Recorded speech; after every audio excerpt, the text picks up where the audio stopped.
I don't know how to do this video, and it's not often I don't have a whole lot to say, but today's one of those days. First question a person might ask is, how come I'm out here, not in on my workbench?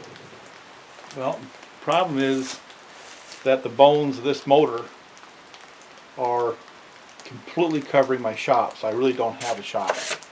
I just got this back, and the reason I got it back was because after I had it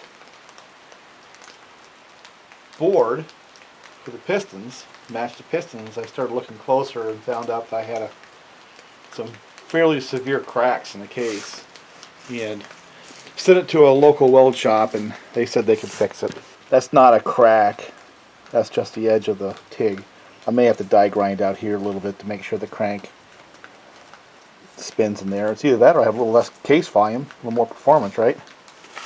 But this was broke out, and there was a break on this side, and I honestly don't know whether it happened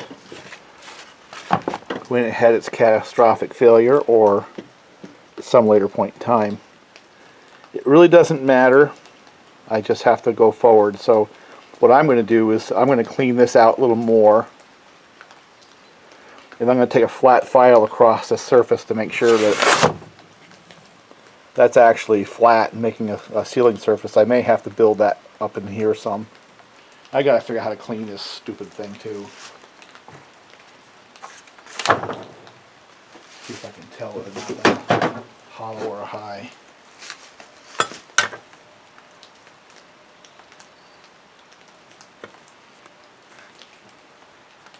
It's actually not bad. So anyway, that's the first part of the story. This is the driving force. My workbench has been tied up for a month, which means saws have not been dealt with for at least that long. And I now have the ability of moving it forward, I believe. We're into that period of time on the farm where fence line, trail, road, stuff like that, I pretty much have to do before all the underbrush grows in and makes it really hard. You have to fight with ticks. So I've been doing that too, pretty much every day or so. I go out there and spend a little time. And for the most part,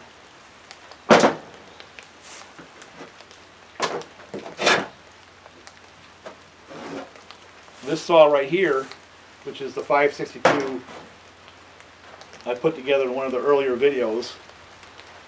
I think you're probably familiar with the build. It's the one with the pop-up piston.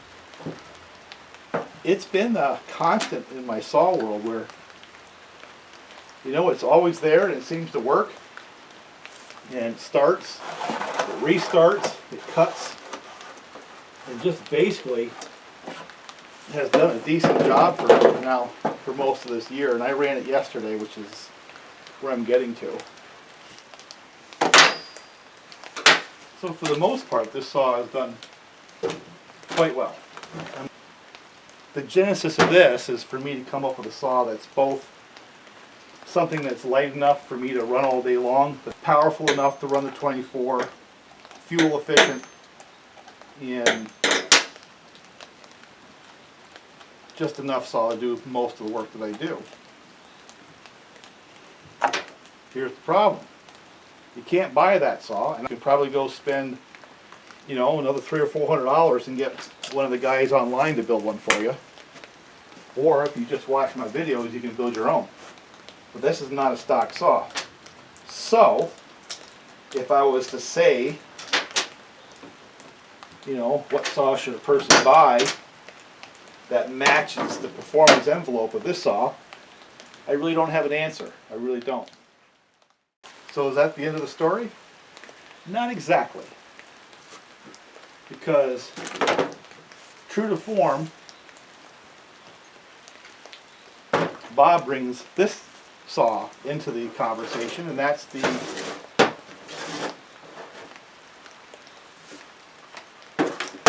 .565. So that's the story. I bought one.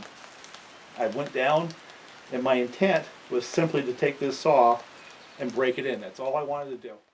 Well, as all plans, they never go quite as you expect. You know, I decided I kind of like this saw. It's not a bad saw. It's not quite as quick on the throttle as my little hot rod saw is, and doesn't sound quite as sharp, but it had a little more torque. That one there is pretty impressive. That was my takeaway. So I'm kind of beating my chest on that a little bit, saying, you know, this thing here really rips. So I wasn't totally enthralled with the 565 going back to back with my 562 hot rod. And then it came to doing the big tree, the big log. And I had my 281 and proceeded to blow it up. So now I'm down to these two saws, and I still have that big log. I bought a 394, but you know how it is. You have your own stuff. You're not as interested in running everybody else's stuff. You just want to run what you have. And I had this bar, and thought about it. There is absolutely no way that I would take this 28-inch bar in hard maple and pull it with my little hot rod saw. I just wouldn't do it. This guy here had a tank through it already, so I went and put the 28-inch bar right here on this saw right here. I'll show you a little bit of video. Most of what I have was with the 394 because I was not videoing that day. That was not our plan. And I was impressed.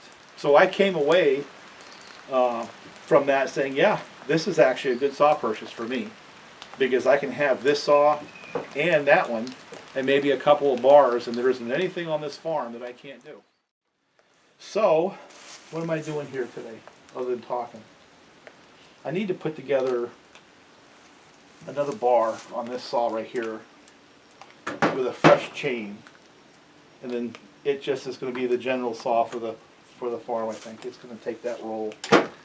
And the reward for this little saw right here, it's 562 for being a lot of fun. Bob basically sold me one of these for cheap, so I want to make it look cool. I'm going to put a 24-inch bar on this little thing, and I'm going to put a full wrap handle, and it's going to look cool. Is that going to be practical? I don't care. It's not about being practical. It's about having a little fun. So that's what I'm going to do today.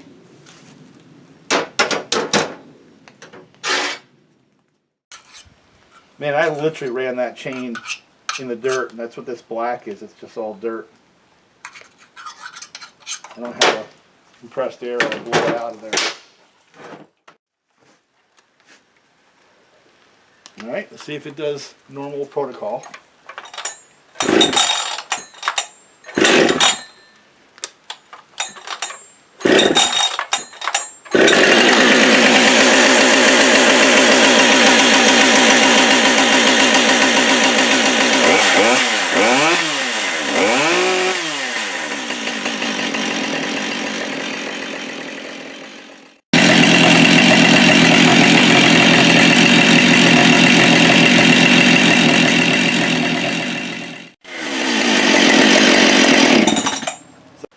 So we have a new saw for the channel, and it's going to be the saw that lives in the truck.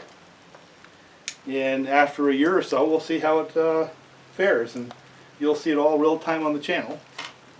And again, the reasons why the 565 entered the channel was partly because of Bob, partly because I prefer the low top over a 572, and I already have a 572.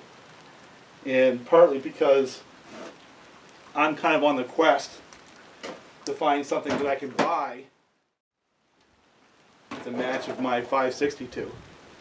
And this one's a little heavier, but it's auto-tuned. It doesn't have a big, cone head feel that you get on the 572 and the 372s. It's got a nice look to it, and that means something to me. And it has a flexible power band capability set that it can do pretty much anything I have in the farm.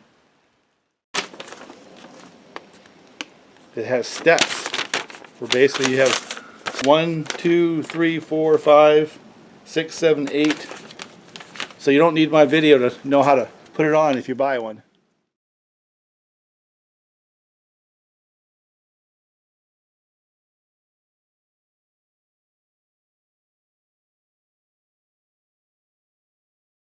So that's the purpose of this saw.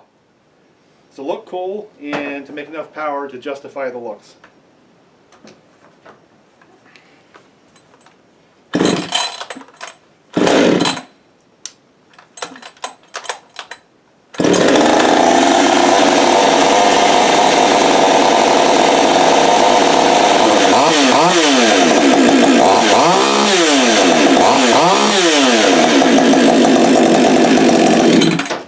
just think of all the bling that's on that saw. It's got a pop-up piston, it's got a muffler mod, it's got big spikes, fits right in, look at that. The fact of the matter is this is a very, very useful saw. And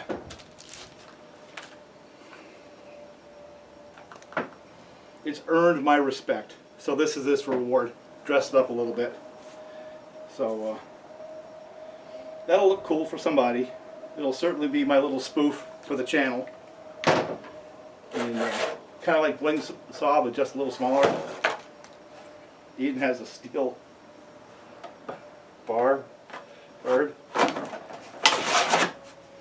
I think this is going to be retired from my general use saw, but it's going to ride around the truck to represent all bling saws everywhere. And this saw is going to take its place. And that's a very, very practical configuration for me. No bling, just a work saw. That's what this is. That's what I'm hoping for it to be, is that saw that rides around the truck, and when I pull it out, it's always ready to go, whether it's a blow down or a tree job or, you know, some fence line work.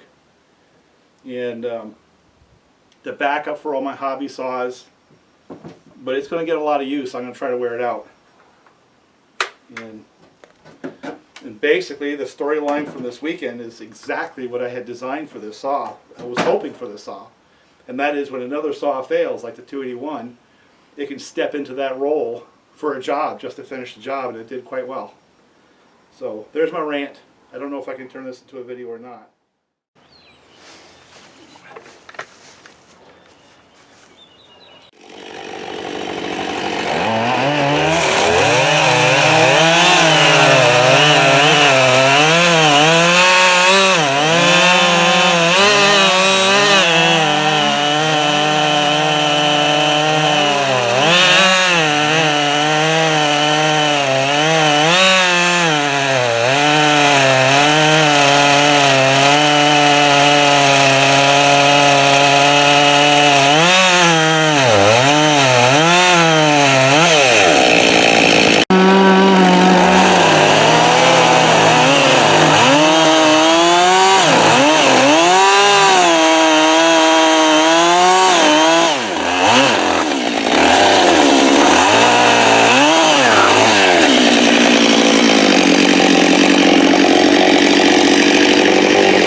going all the way through. We're on the downside. Huh? We're on the downside of this one. Yeah, we got to make. You know what? If we get this sectioned, that's it. That's it. I go for that. I'm tired. Yeah. So we just got a few more cuts. I got another wedge around here somewhere. We're supposed to. It's over there. I put it on the stump. Stick it at the side right here so I can actually start it.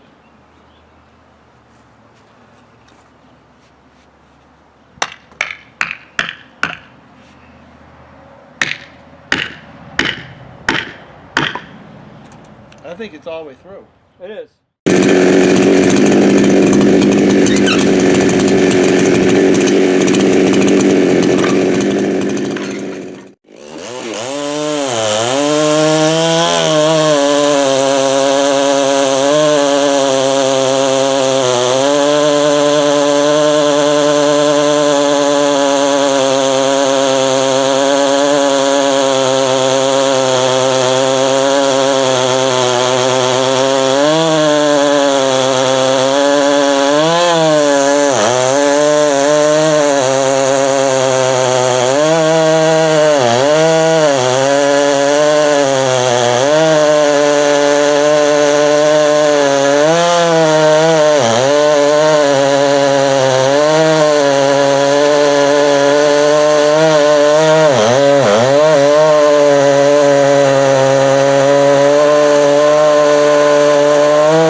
Finish it with the other one.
This is a new 565, and it has a 28-inch bar, just in case people want to know if a 565 can pull a 28-inch bar.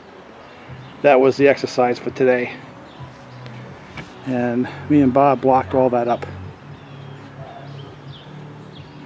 Pair of 565s. We finally had to give up, and I'd rocked the chain pretty bad. The chain was shot, so we gave up and put the big 394 on the job and got it done.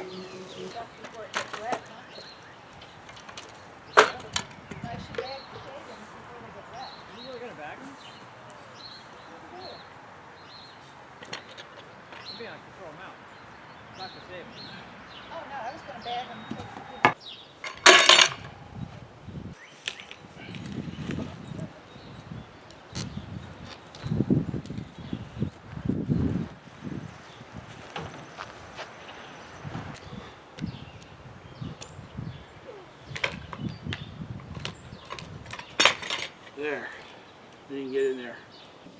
You know what? Chip, I don't see any chips in the filter holder. I think its filter's doing its job.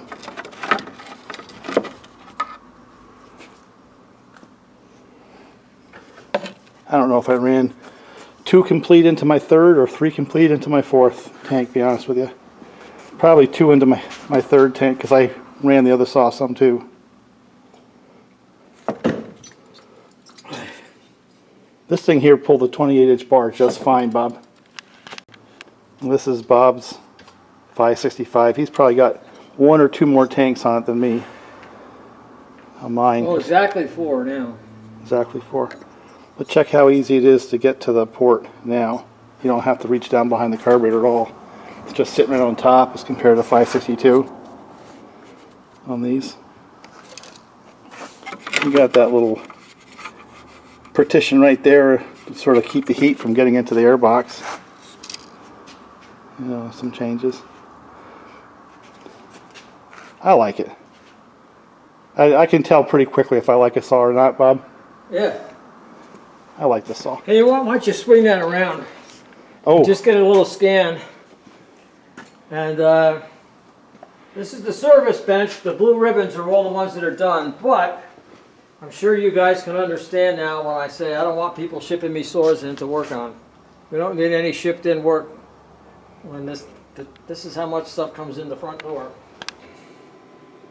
This is Bob's.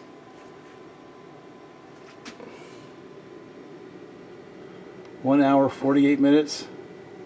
That low setting is a little high, but it's running good. You know what? It'll clear up. Yeah, 104. You see Bob, 59% of the time he's at idle. I can't wait to see yours.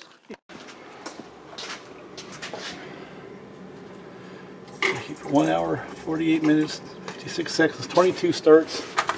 Max speed got to 12.9. The low is... I hit it for the reset. The high didn't change at all. It was exactly where it's supposed to be. Yeah.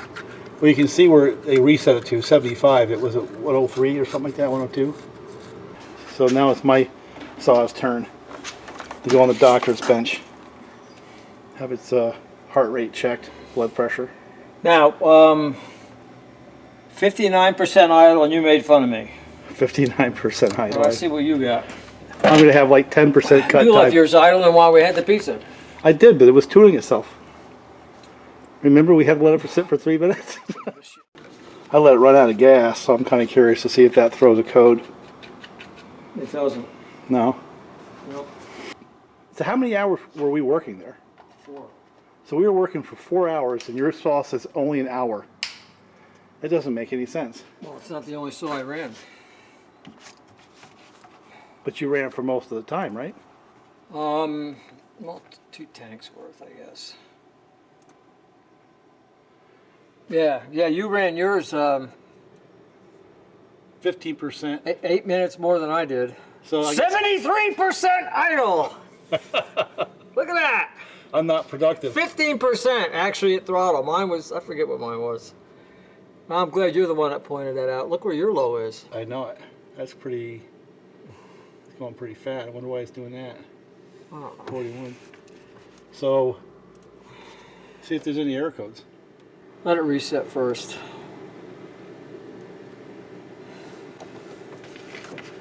Error codes. Nope. Number starts 6. Well, yeah, because you I ran it all day long. it was So I did it was an idling hour- all the way down the highway from Cortland. Jeez, that's funny.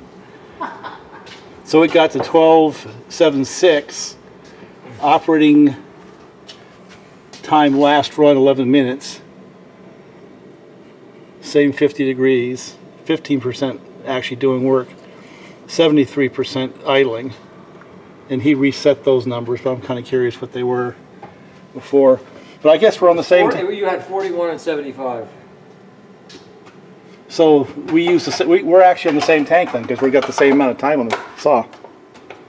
Yeah. So that thing there ran good today. I like it. And it was long cuts.